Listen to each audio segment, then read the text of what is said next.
Hello everyone, আমি মিশকা চলে আসলাম হৃদমায়া প্রেমগাথা নতুন পর্ব পর্ব 24। লেখিকা রিক্তা ইসলাম মায়া। হৃদ উত্তর করলো না, বরং দৃষ্টিতে আরো তীক্ষ্ণতা তেজ বাড়ালো মায়ার। মুখটাও কেমন শক্ত চোয়াল দেখালো হৃদের। মায়া বুঝলো হৃদ হুটহাট রেগে যাচ্ছে কেন। মায়া অনাকাঙ্ক্ষিত উপস্থিতিতে, নাকি অন্য কোনো কারণ।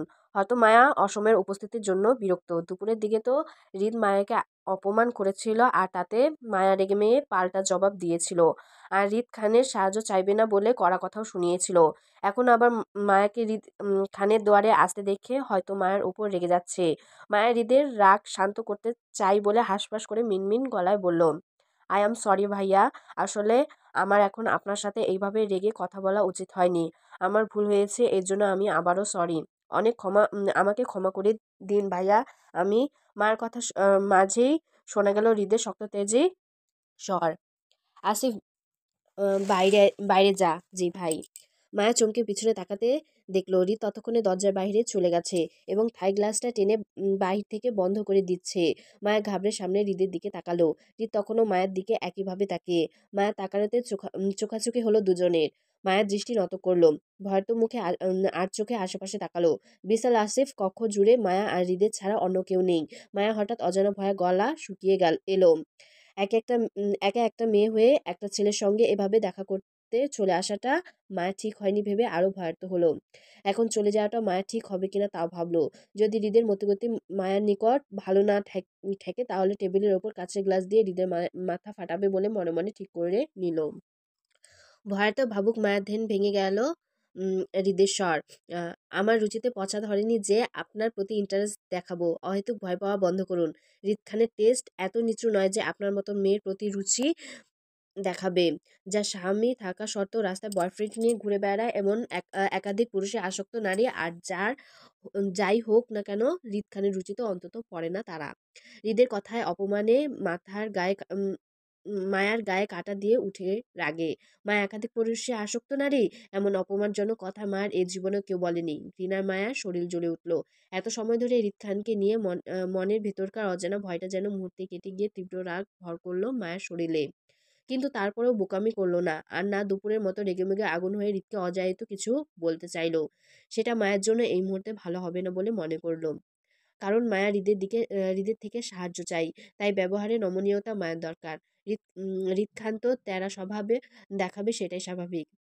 কিন্তু মায়া আপাতত নিজের আত্মসম্মান সাইডে রেখে হৃদের সঙ্গে ভদ্র ভাষায় কথা বলতে হবে। তবে একবার যদি মায়া নিজের নিখোঁজ স্বামীর পেয়ে যায় হৃদ থেকে, তাহলে এ জীবনে আর হৃদ খানের দ্বার সে ধারবে না। তখন হৃদ খান তার রাস্তায়, আর মায়া নিজের রাস্তায়। মায়া নিজের রাগ চেপে স্বাভাবিকভাবেই হৃদকে শক্ত হয়ে থাকা মুখটার দিকে তাকিয়ে এগিয়ে এসে ধূপ করে হৃদের মুখোমুখি টেবিলের চেয়ার টেনে বসলো। কাঁধের ব্যাগটা টেবিলের ওপর রাখতে রাখতে হৃদের কথায় পৃষ্ঠে সৌজন্য হাসি বজায় রেখে বলল, কি যে বল কি যে বলেন না নেতা সাহেব, কোথায় আপনি আর কোথায় আমি। আপনি হলেন একজন অসাধারণ টাকা পয়সাওয়ালা বড়লোক মানুষ, আর আমি হলাম অতি সাধারণ একজন দরিদ্র পরিবারের মেয়ে। আপনার রুচিতে আমাকে পড়লে হবে বলুন? আপনার সাথে আমার যায়? আমাকে সাথে যায় আমার লেভেলের কোনো মধ্যবিত্ত পরিবারে অতি সাধারণ কোনো যুবককে। আমার ধরার হলে সেই টাইপেরই কাউকে ধরবো। তারপর আপনার ইন্টারেস্ট আসার মতন স্পর্ধা দেখাবো না। আচ্ছা যাই হোক, আপনার একটু জ্বালাতে চলে আসলাম। যদিও উপস্থিতিটা আপনি বিরক্ত বোধ করছেন, তারপরে এই মুহূর্তে আপনাকে ছাড়া আমি দ্বিতীয় কোনো অপশন খুঁজে পাচ্ছি না বলেই বাধ্য হয়ে চলে আসলাম। আসলে আপনার কাছে আমার গোপনীয়তার বিষয়টি ইতিমধ্যে প্রকাশ পেয়ে গেছে, যেটা আপনি ছাড়া আমার পরিবারের বড়রা কেউ জানে না। সেজন্য আপনাকে ছাড়া এই মুহূর্তে আমি দ্বিতীয় কোনো পথ দেখছি না যে আমাকে আমার নিখোঁজ স্বামীর খোঁজ দিতে পারবে। আপনার তো অনেক ক্ষমতা, অনেক দাপট। আপনি চাইলে আমার সমস্যাটি সহজেই সমাধান করে দিতে পারেন। আসলে আমার এত তাড়ার কারণ এই যে তখন আপনি ওই থাই গ্লাসটার দিকে রাস্তায় আমার সাথে একটা ছেলে দেখছিলেন না, ওনার নাম রাকিব, আমার বয়ফ্রেন্ড।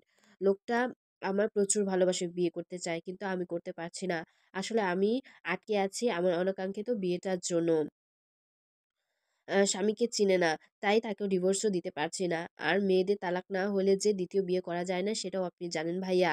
তাই আপনি আমার দুপুরের কথাগুলো আপনি মনে রাখবেন না। ছোট ভাই বা বেআইন হিসেবে মাফ দিয়ে আমাকে একটু সাহায্য করুন। আমার ওই লোকটার, মানে আমার যার সাথে বিয়ে হয়েছে, তাকে খুঁজে পাওয়া খুব দরকার।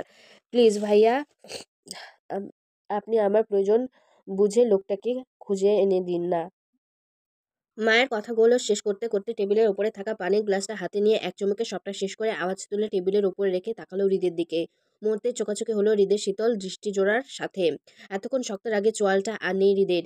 কেমন ঠান্ডা আর শীতল দৃষ্টি মেলে তাকিয়ে মায়ের দিকে। মায়ের হৃদের হুটহাট মুড পরিবর্তন হওয়ার কারণটাও বুঝলো না। হৃদের এই রেগে যাওয়া তো এই শীতল। হৃদ হঠাৎ রেগে গেল যা বোঝা যায়, এখন তাণ্ডব হবে, কিন্তু একদম শীতল হয়ে গেল আরো ভয় লাগে। তখন মায়ের মনে হয় ঠান্ডা মাথায় হৃদ খান আরো ভয়ানক। এবার আল্লাহ জানে এই লোক মায়ের সাথে আবার উল্টোপাল্টা কিছু করে না বসে। ভালো ভালো মায়ের ঝামেলাটা মিটে গেলেই কেটে পড়বে সে। এই রিদ খানকে চিনে বললে জীবনেও দাবি করবে না, মুখোমুখি হওয়া তো দূরের। এমনি স্বামীকে খুঁজে দিশাহারা হয়ে মায়ের কতগুলো মিথ্যে কথা বললো রাকিব ভাইকে জড়িয়ে। এবার যদি রিদ খান মায়ের মিথ্যে তারা দেওয়া বুঝে অন্তত ওর নিখোঁজ স্বামীর খোঁজটা এনে দেয়, তাহলে মায়া আর সামনে পড়তে চাইবে না হৃদের। প্রতিবারই রিদ খানের অপমান ভীষণ গায়ে লাগে মায়ার। তাছাড়া মায়া এতদিন এতটা বুঝতে পারে না রিদ খানের মতো লোক কেন শুধু শুধু মায়ের পেছনে পড়ে মায়াকে অকারণে অপমান করে বেড়ায়। কি এমন শত্রুতা হৃদ খানের সাথে মায়ের যার জন্য এমন করে? কই জুই, শ্রেয়া বা অন্য কোনো মেয়েদের সাথে তো মায়া হৃদ খানের কথা বলতেও দেখে না। এমনকি মায়ের বোন জুই পাশাপাশি হৃদের আত্মীয় হয়। কই জুইয়ের সাথে আজ পর্যন্ত হৃদ খানকে দেখলো না মুখ খুলে একটা কথা বলতে। সেখানে শুধু মায়ের সাথে কথাও বলে আবার অপমানও করে আজও। জানে মানা পড়বে মনে হয়। ভাবুক মায়ের ধ্যান ভাঙলো হৃদের নিটোল খাপছাড়া কথায়। চমকে উঠে তড়া করে তাকালো হৃদের শান্ত মুখটার দিকে। কে জানে মারা পড়বে। বিষয়টা বোধগম্য না হওয়ায় মায়া হৃদকে প্রশ্ন করে তখনই। কে মারা পড়বে? আমার বয়ফ্রেন্ড? মানে কেন? হৃদ মায়ের উত্তেজনায় বাক্য উত্তর করলো না। অজায়তো কথা বলে মাথাটা আর গরম বানাতে চাচ্ছে না হৃদ। আর যা করার সে এমনি করে নেবে। এই মহিলা বলে আর লাভ নেই। বয়ফ্রেন্ডকে জুটিয়ে রাস্তায় দাঁড়িয়ে প্রেম করাটাও না হয় সে পরে দেখে নেবে। আপাতত এই মহিলাকে একা পেয়ে এই মুহূর্তে হাতছাড়া করবে না হৃদ। সুযোগের সদ্ব্যবহার সেও করবে। কাল রাত অবধি হৃদের মনে হয়েছিল বউ তার প্রেমে দিশাহারা হয়ে তাকে খুঁজছে, কিন্তু আজ দুপুর থেকে হৃদের মনে হচ্ছে বিষয়টা উল্টো। তার ধারণা হয়তো ভুল ছিল। বউ তাকে ভালোবেসে খুঁজছে না, বরং ডিভোর্সের আশায় তাকে চায়। আর বলছে বয়ফ্রেন্ডকে বিয়ে করবে। এই বিষয়টা যে হৃদের কোথায় গিয়ে আঘাত করছে সেটা কাকে বোঝাবে হৃদ? হৃদ মায়ের মতিগতি বুঝে চেয়ে আর শক্ত হলো না, এবং শান্ত এবং গম্ভীর থাকলো। হুট করে বসা চেয়ারে গা এলিয়ে টেবিলের ওপরে থাকা ছোট কিউব বলটা হাতে নিয়ে খেলতে খেলতে প্রসঙ্গ পাল্টিয়ে মায়ার উদ্দেশ্যে বলল, আপনি স্বামীর খোঁজ দিলে আমার কি পাবো? হৃদের নির্দ্বিধায় আবদারে থতমত খেয়ে গেল মায়া। খানিকটা লজ্জাও পেল। আসলেই তো হৃদ খান কি আর মায়াকে এমনি এমনি ফ্রিতে কাজ করে দেবে? অবশ্যই কাজের বিনিময়ে লাগবে। তাছাড়া মায়া কেন এতক্ষণ যাবত টাকা পয়সার কথা ভাবেনি? কেন মায়ার মাথায় আসেনি দুনিয়াতে ফ্রিতে কোনো কিছু হয় না টাকা ছাড়া? ভাবলেও বা কি, মায়ার কাছে তো টাকা পয়সা নেই। হৃদ যদি মায়াকে সাহায্য করতে চেয়ে মোটা অঙ্কের টাকা চায়, তাহলে কি করে দেবে? কিভাবে জোগাড় করবে এতগুলো টাকা? আমার কাছে তো এই মুহূর্তে টাকা নেই। তবে আপনি আমাকে বলুন কত টাকা দিতে হবে আপনাকে, আমি টাকা জোগাড় করে দেবো আপনাকে। বাকি কাজ ফাঁকি। বাকি শব্দটা আমার ডিকশনারিতে নেই। যা দেওয়ার নগদে দিবেন, তারপরে কাজ হবে। মা বেশ অসহায় বোধ করলো। টাকা না থাকার সাথে বের অপমান হলো। কত টাকা চাই হৃদের সেটাও মায়া বুঝতে পারছে না। তবে হৃদের মতগতি বলছে সে অনেক টাকা চাইবে মায়ের কাছ থেকে। মায়ের মতো টাকা জোগাড় করবে কোথা থেকে? কত চাই আপনার? আপনার তো অনেক কিছু, আমার তো অনেক কিছুই চাই। আপনি কত দিতে পারবেন সেটা বলুন। আপনি বলুন 2 লাখ। মায়া চম মায়া চমকে চোখ বড় বড় করে হৃদের দিকে তাকান। এত টাকা মায়াকে বিক্রি করলেও পাওয়া যাবে না। সামান্য একটা লোকের তথ্য জন্য 2 লাখ টাকা চাইছে এই লোক! আল্লাহ! মায়া ততক্ষণ বুঝতে পারছে এইসব নেতা ফেতারা শুধু মায়ের মতন অসহায় মানুষের দুর্বল সুযোগ নিয়ে টাকা উসুল করে টাকার পাহাড় বানাচ্ছে, আর কিছু না। সামান্য একটা মানুষের তথ্যর জন্য কেউ এত টাকা চায়? এত টাকা আমাকে বিক্রি করলেও পাওয়া যাবে না। আমি কিনবো, আপনার হবেন বিক্রি আমার কাছে? হৃদের আপত্তিকর কথায় মায়া থতমত খেয়ে বসে। হৃদ তীক্ষ্ণ দৃষ্টি এড়াতে হাসফাস করে মায়া ফের আপত্তি জানিয়ে মিনমিন সরে বলল, আমার কাছে এত টাকা নেই, আপনি কমিয়ে বলুন। কমানো যাবে না, 2 লাখ টাকাই লাগবে আমার।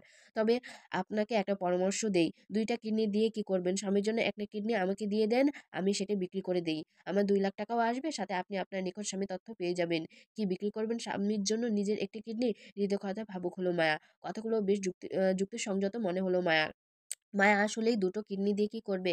একটি কিডনি বিক্রি করে দিলেই তো সমস্যা সমাধান হয়ে যায়। তাছাড়া একটি কিডনি দিয়ে তো মানুষ স্বাভাবিকভাবে চলতে পারে, সেক্ষেত্রে মায়াও বাঁচবে। কিন্তু কথা হলো, একটি কিডনি দিয়ে মানুষ বাঁচে কতদিন সেটাও তো মায়া জানে না। মায়ের আগে সেটা জানতে হবে, তারপরে বাকি সবকিছু।